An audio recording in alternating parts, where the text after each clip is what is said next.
अस्सलाम वालेकुम and welcome again to my YouTube channel. हमने केपीके बायोलॉजी का चैप्टर नंबर 1 शुरू किया है और चैप्टर नंबर 1 में मैं आप लोगों के सामने काफ़ी सारे टॉपिक्स डिस्कस कर चुका हूं। आज जो हम टॉपिक डिस्कस करेंगे ये है न्यूक्लियस के बारे में पढ़ते हैं तो ये ऑलमोस्ट सेकंड लास्ट टॉपिक होगा चैप्टर नंबर 1 का। आई गेस सो आसान है, इसमें कोई इतना मसला नहीं होगा। सो देखते ही मैंने नोट्स में क्या लिखा है। सबसे पहला पॉइंट मैंने न्यूक्लियस के हवाले से लिखा है, it is present in eukaryotic cells and absent in prokaryotic cells. आप सबको पता है, हर दफ़ा हर लेक्चर में मैं आप लोगों को बताता हूँ कि जितने भी ऑर्गेनेलीज होते हैं वो प्रोकैरियोटिक सेल्स के अंदर एब्सेंट होते हैं, सिर्फ और सिर्फ यूकैरियोटिक सेल्स के अंदर मौजूद होते हैं। तो पहली बात आप लोगों ने इसके हवाले से ये नोट करनी है कि सिर्फ और सिर्फ यूकैरियोटिक सेल्स में होता है।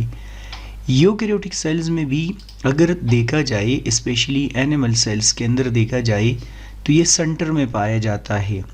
नॉर्मली जब हम एनिमल सेल्स ड्रा कर रहे होते हैं तो सर्कल ड्रा करते हैं और उसके अंदर एक और सर्कल ड्रा करते हैं, क्योंकि एनिमल सेल आप लोग बोलेंगे कि उसके अंदर न्यूक्लियस पाया जाता है।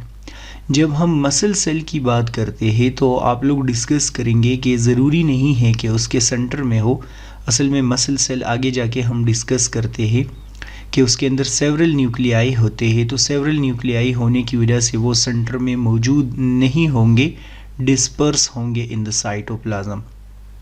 लेकिन जब हम प्लांट सेल्स की बात करते हैं तो आप लोग बोलेंगे कि प्लांट सेल्स में, स्पेशली मैच्योर प्लांट सेल्स की अगर हम बात करते हैं तो न्यूक्लियस हमेशा एक साइड पे होता है।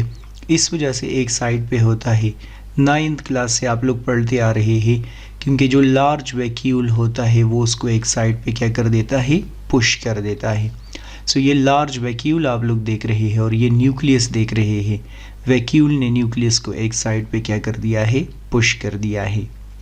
नेक्स्ट पॉइंट मैंने नोट किया है कि कुछ ऐसे सेल्स भी होते हैं, स्पेशली यूकैरियोटिक सेल्स की बात अगर हम करें, यूकैरियोटिक ऑर्गेनिजम्स की बात करें, होगा यूकैरियोटिक ऑर्गेनिज्म, टेक्निकली आप बोलेंगे यूकैरियोटिक सेल होगा लेकिन उसके अंदर न्यूक्लियस नहीं होता।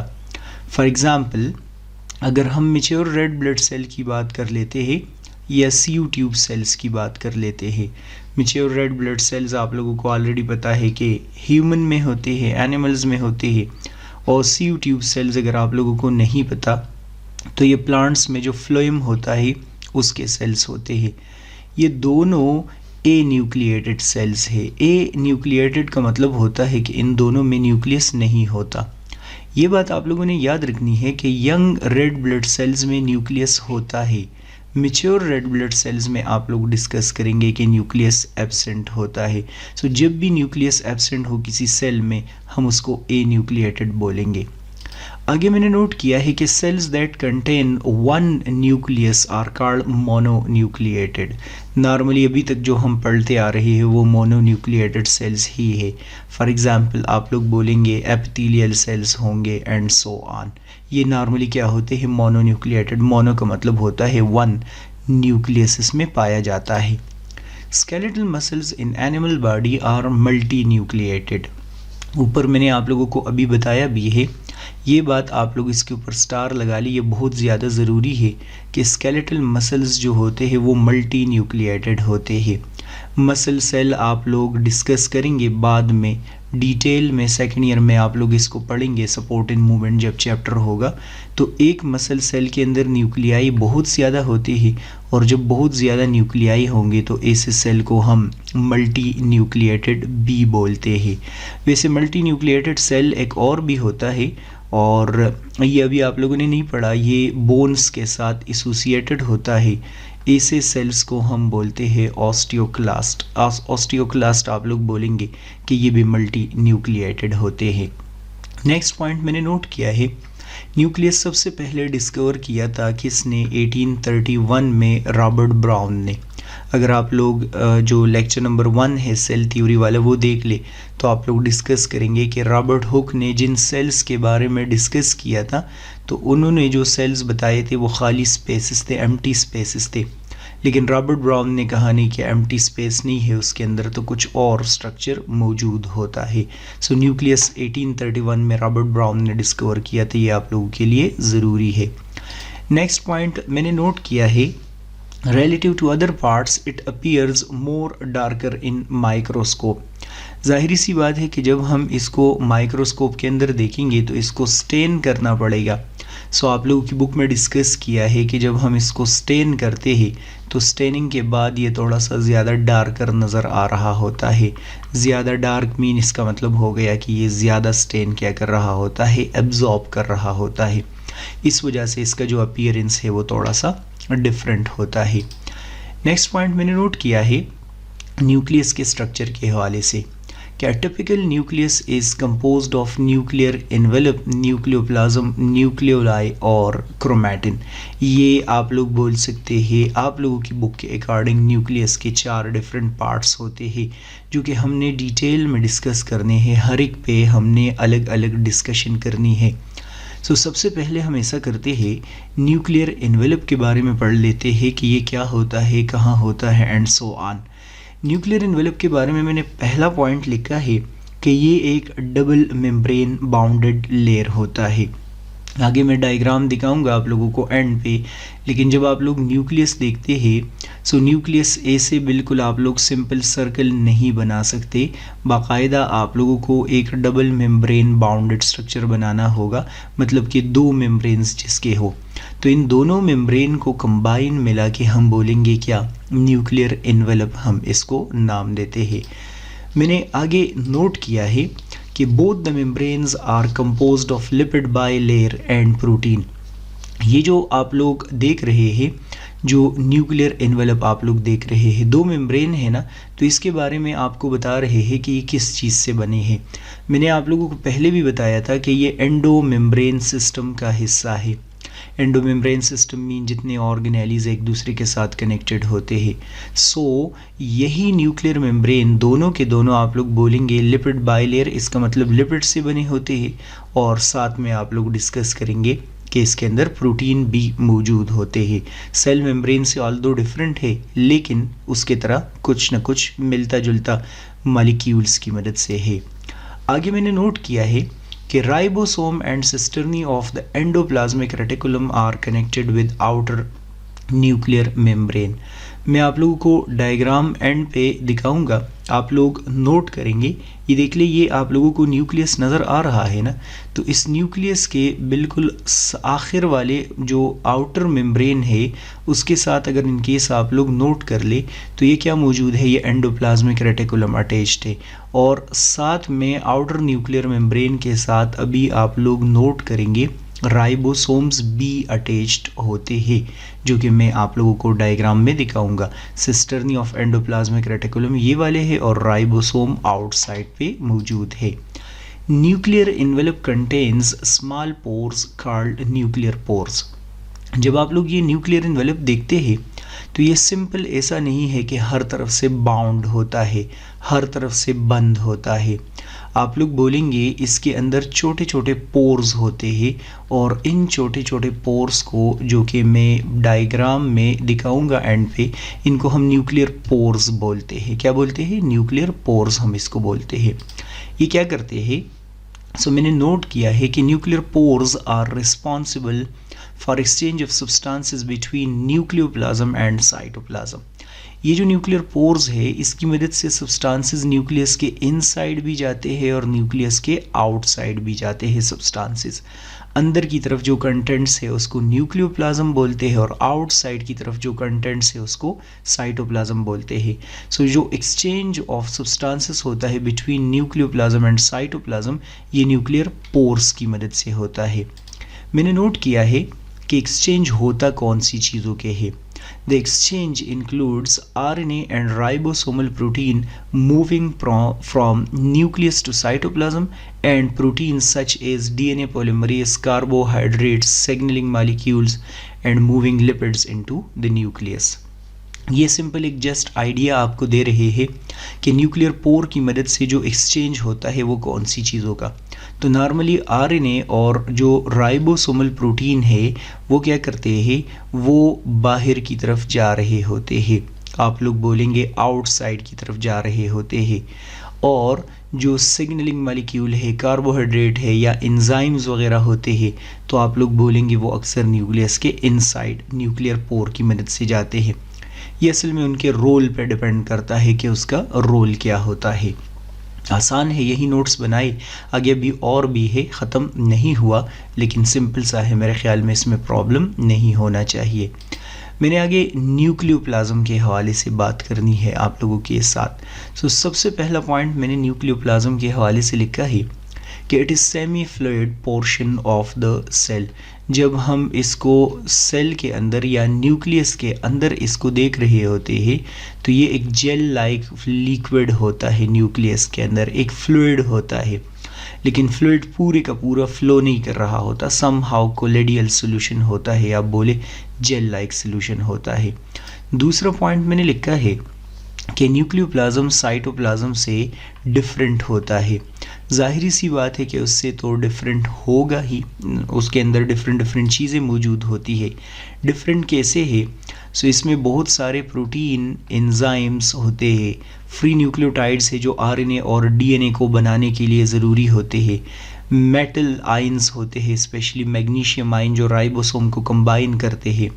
हिस्टोन प्रोटीन क्रोमोसोम बनाने के लिए ज़रूरी है, नॉन हिस्टोन प्रोटीन डिफरेंट होते हैं। बहुत सारे एंजाइम्स और स्पेशली हिस्टोन प्रोटीन ऐसे हैं जो इनसाइड न्यूक्लियस मौजूद होते हैं और साइटोप्लाज्म के अंदर ये चीज़ें नहीं होते। न्यूक्लियोप्लाज्म में ये सारे के सारे सब्सटेंसेस होंगे। नेक्स्ट पॉइंट हमने डिस्कस करना है न्यूक्लियोलस के हवाले से या न्यूक्लियोलाई के हवाले से। ये जो अल्फाज है दोनों आप लोगों के माइंड में होने चाहिए कि ये न्यूक्लियस नहीं है बल्कि न्यूक्लियोलस है और न्यूक्लियोलाई है। न्यूक्लियोलस और न्यूक्लियोलाई के हवाले से 1-2 मिनट बातें कर लेते हैं। मैंने लिखा है it is not membrane bounded structure. जब हम इसको माइक्रोस्कोप के अंदर देखते हैं न्यूक्लियस के अंदर, तो आप लोग देख ले, मैं ये न्यूक्लियोलस या न्यूक्लियोलाई बना रहा हूँ, लेकिन इसके अराउंड कोई मेम्ब्रेन मैंने नहीं बनाया, जस्ट डॉटेड लाइंस मैंने ड्रा कर दिए हैं। दूसरा पॉइंट मैंने नोट किया है कि it is darkly stained body within the nucleus.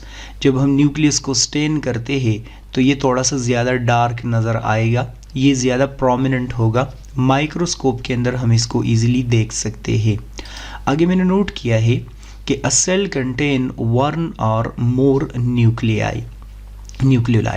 जो सेल के अंदर आप लोग देखते हैं तो नॉर्मली जब हम एनिमल सेल की बात करते हैं तो आप लोग बोलेंगे कि एनिमल सेल में at a time almost 2 nucleoli मौजूद होते हैं, एनिमल सेल की अगर हम बात कर रहे होते हैं।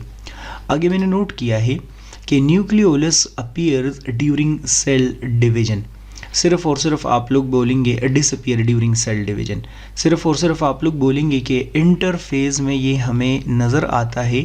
इंटरफेज का मतलब जब सेल अपने आप को डिवीजन के लिए प्रिपेयर कर रहा होता है, लेकिन जैसे ही डिवीजन शुरू हो जाता है सेल डिवीजन, तो ये जो न्यूक्लियोलस है, ये जो न्यूक्लियोलाई है, ये डिसअपीयर हो जाएगा, ख़त्म हो जाएगा।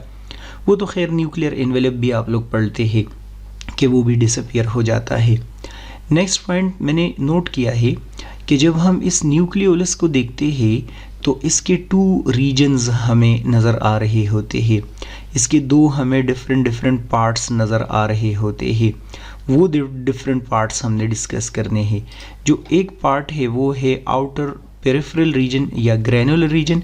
ये देखिए, जब आप न्यूक्लियोलस बनाते हैं ना तो बाहर वाले रीजन आप लोगों को ऐसे बनाना होगा, ग्रैनुलर बनाना होगा।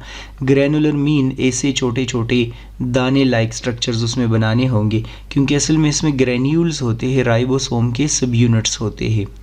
और जो न्यूक्लियोलस का इनर रीजन होता है वो फाइब्रिलर है।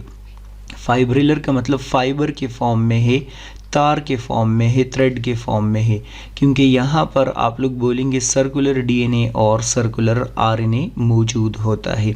फाइब्रिलर रीजन में सर्कुलर डीएनए और सर्कुलर आरएनए होता है। ठीक है। नेक्स्ट पॉइंट मैंने नोट किया है कि nucleolus is the site of ribosome production. ये वैसे आप लोग पहले भी डिस्कस कर चुके हैं, लेकिन इस न्यूक्लियोलस के अंदर क्या प्रोड्यूस होते हैं? राइबोसोम्स बनते हैं। आप लोग पढ़ते हैं कि ribosomes are factories of protein synthesis. Ribosome protein बनाते हैं, लेकिन राइबोसोम खुद कहाँ बनते हैं?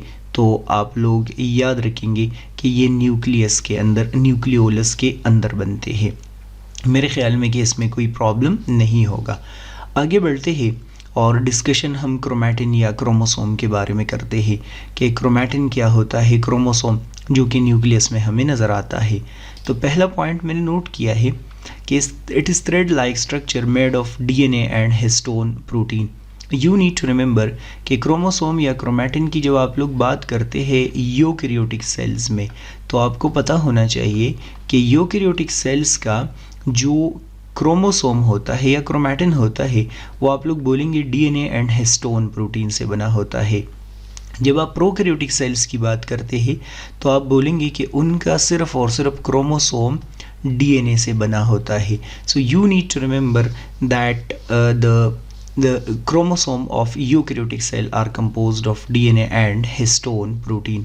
प्रोकैरियोटिक सेल्स में सिर्फ डीएनए मौजूद होगा, ये ज़रूरी बात है।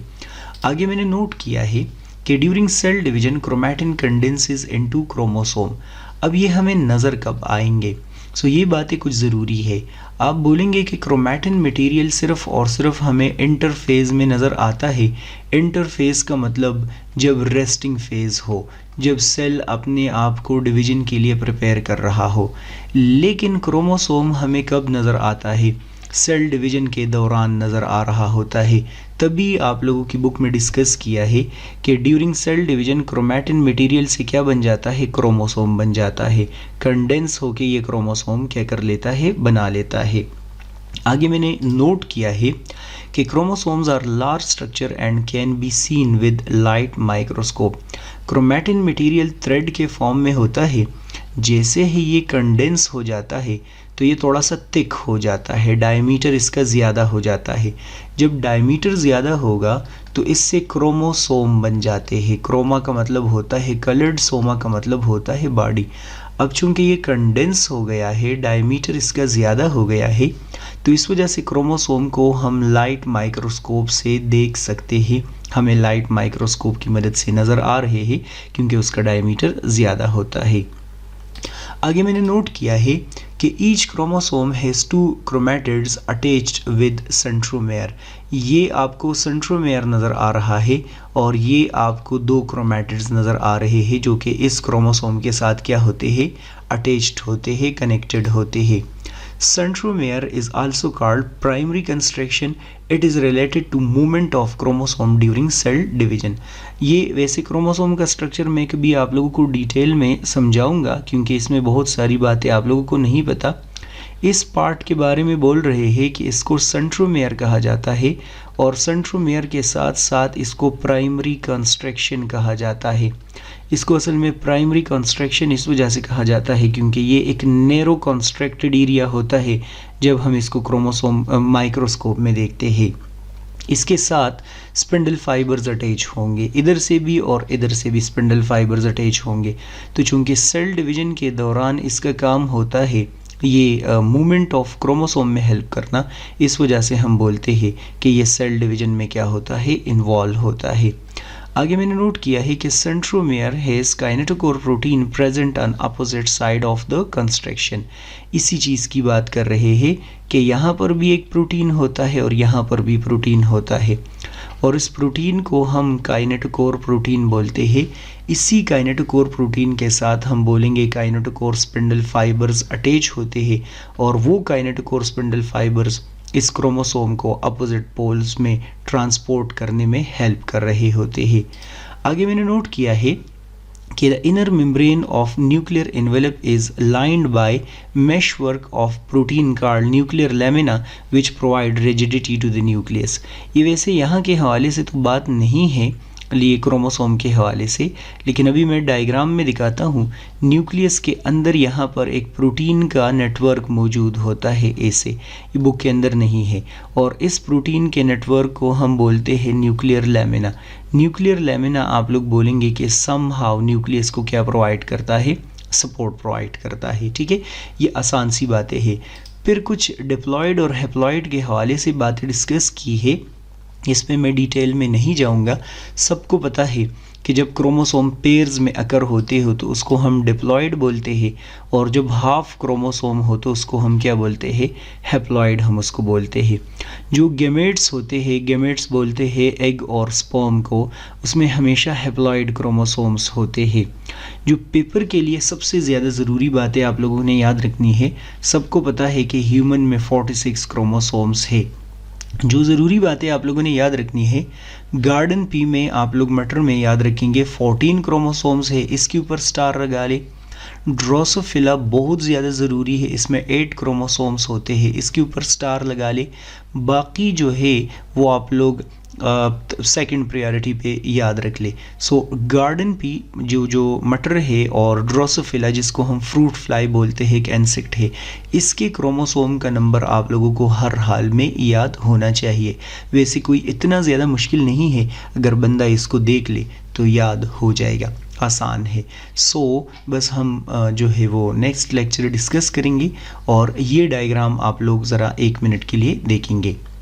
ये आप लोगों को इनर मेम्ब्रेन नज़र आ रहा है, और ये आउटर मेम्ब्रेन नज़र आ रहा है। आउटर मेम्ब्रेन के साथ आप लोग देख ले, ये एंडोप्लाज्मिक रेटिकुलम के सिस्टर्नी मौजूद है, या राइबोसोम्स आप लोग देख रहे हैं मौजूद है, ये न्यूक्लियर एनवेलप है।